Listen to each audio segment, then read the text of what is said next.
காளிதாசன் முதற்கொண்டு முருகனை பத்தியும் ஏதோ ஒரு காவியம் சிங்காரமா எழுதுறான். அதுல போய் மேகத்தை பார்த்து, மேகமே நீ மேல மேல பறக்கிறையே, என் முருகன் மேலதான் வந்து குன்றுகள்ல தான் அமர்ந்திருப்பான் குழந்தையாகினால. குழந்தைய கீழே உட்கார சொன்னா உட்காராது. அவன் ரேடியோ குட்டி மேல கூட சில பயம் ஏறிப்படுவான். அப்படி தத்திக்கிண்டு வெட்டிக்கார பயலா இருந்தா அப்படி ஏறிப்படுவான். அது மாதிரி முருகன் மேல மலை மேலதான் உட்காந்துருப்பான். போறபோது ஒரு காரியம் எனக்காக பண்ணேன்னா என்னன்னா, நல்ல புஷ்பங்கள் எடுத்து ஆகாச கங்கையில தோச்சு ஸ்கந்தன் மேல எனக்காக ஒரு அர்ச்சனை பண்ணேன்னாலா.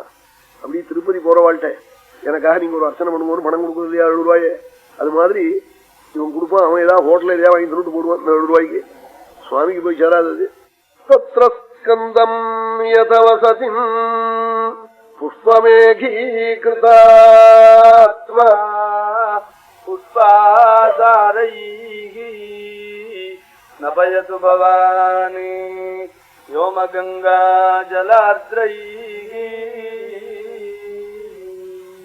திருப்பதியிலே இப்போ பிரம்மோத்சவம் மணி நாள் 3 நாளைக்கு 10,000 ரூபாய் செலவிச்சு கிருஷ்ணமூர்த்தி வாழலாம் வந்திருக்காளே வாழலாம். அப்போ என்ன வரணும்னா கார் வச்சு அழிச்சுன்னு போனா திருப்பதியில என்ன பாக்கியம்னா சுவாமி காலுங்களை கொண்டு போய் உட்காந்து வச்சு அங்க பிரவச்சனம் பண்ணணும்னு விட்டாங்க. திருப்பதியில தேவஸ்தானத்திலேயே பகவத் சரணத்துல உட்காந்து பிரவச்சனம் கிடைக்குமா? பணத்தை கொடுத்தவனுக்கு இங்க தரிசனம் கிடைக்காது. அப்படிப்பட்ட ஊர்ல சுவாமிகிட்ட உட்காந்து வச்சு பிரம்மோத்சவத்தை போய் கூட இருந்து நானும் பிரவச்சனம் அங்கேயே. ரொம்ப ஆச்சரியமான சந்நிதி திருப்பதி, குருவாயூரப்பன், சிதம்பரம், சிவசிவ சந்நிதி, திருச்செந்தூர், ஸ்ரீரங்கம், இதெல்லாம் எத்தனை தடவை தரிசனம் பண்ணுவோம். பண்ணியாச்சு போரும்னு தோணாது. யாரா போறேன்னா மறுபடியும் போகணும்னு தோணும், இல்லைன்னா மறுபடியும் போயிடணும்னு தோணும். எத்தனை தடவை பார்த்தாலும் பார்த்து போறோம்னு தோணாது, மறுபடியும் எப்ப பார்க்க போறோம்னு தோணும். அதான் அந்த பெருமை. சிதம்பரமும் அப்படித்தான். சிதம்பரம் ஹிப்ரூயாத் சகல் ஜனனவர்ஜிதா. சிதம்பரம் சொன்னா ஜென்மா இல்லையா. தர்சனா லப்னசதி ஸ்மரணா அருணாச்சலம் காஷ்யாந்து மரணான் முக்தி ஜனநாத் கமலாலயன்னார்.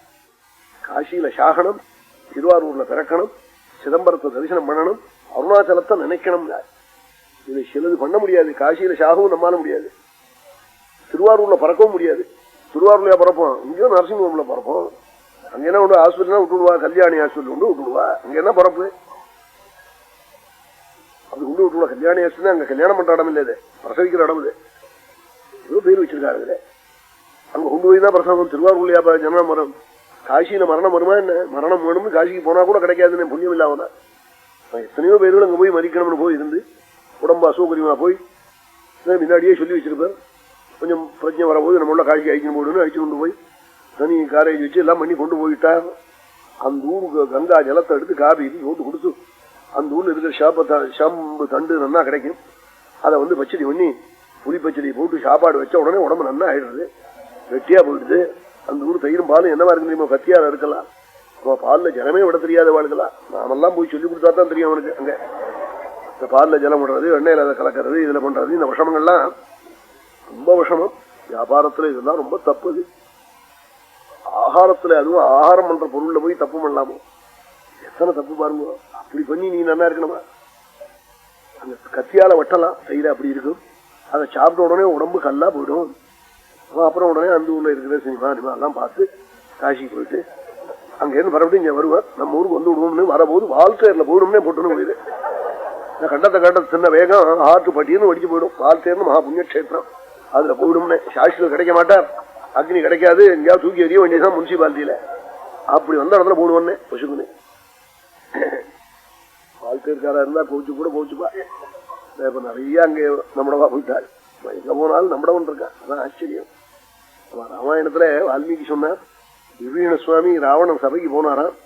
அங்க போய் பார்த்தா மந்திர வேதவிதோ விப்ரான், வேதஜானான பிராமணால ராவணன் பூஜை பண்ணி நிச்சயதானம் பண்ணி ஸ்வர்ணமும் ரத்னமும் வெள்ளியும் ஈயமும் இப்படி எல்லாம் கொடுத்துருக்கானா வாங்கிட்டு வராளா. வால்மீகி ஆச்சரியப்பட்டார். அவர் ராவணன் தானம் பண்ணானேன்னு ஆச்சரியப்பட்டார். நான் அப்படி ஆச்சரியப்படல, பிராமணன் லங்கைக்கும் தானத்துக்கு போட்டானேன்னு ஆச்சரியப்பட்டேன். தூருக்கும் போட்டானே. ராவணன் சேவமா இருந்து கொண்டு வேத வித்துடைய அனுகிரகம்னே அப்படி தானம் பண்ணிருக்கான். மந்திர வேதவிதோ விப்ரான் இப்படி எல்லாம் சொல்றாள். நிச்சயதானம் பண்றானா வேத வித்துகளுக்கு ராவணன், அப்படி எல்லாம் போய் சொல்றாள். வாழ்க்கையில நிறைய நம்மளவெல்லாம் இருக்கா, அங்க சபையெல்லாம் இருக்கு. ஒரு கோவில் கூட கட்டுறாளுங்க, நல்லா ஆயிடுத்து. சொல்லி சொல்லித்தான் இப்ப ஏதாச்சும் ஒண்ணு கூட நினைக்கிறேன். ஒண்ணும் இல்லையே ஒண்ணும் இல்லையேன்னு சொல்லித்தான் ரொம்ப சாதுக்கெல்லாம் இருக்கா. நாங்க ரயில்ல வரும்போதெல்லாம் அவெல்லாம் வருவா. இப்போ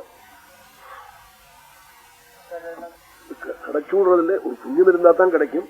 தரிசனால் அப்ரசதசி கட்டையா போய் நின்னா போதும். சிதம்பரத்துல அருணாச்சலத்தை நினைச்சா போதும் க்ஷேமம். இப்படிலாம் சுலபமா நாம் க்ஷேமத்தை அடையிறதுக்கு மார்க்கங்கள்லாம் சொல்லியிருக்காள் சாஸ்திரங்கள்ல. இத்தனையும் நாம் தாண்டிட்டு வந்துடுறோம். தர்மத்தை மறந்துடுறோம். மறக்கவே கூடாது.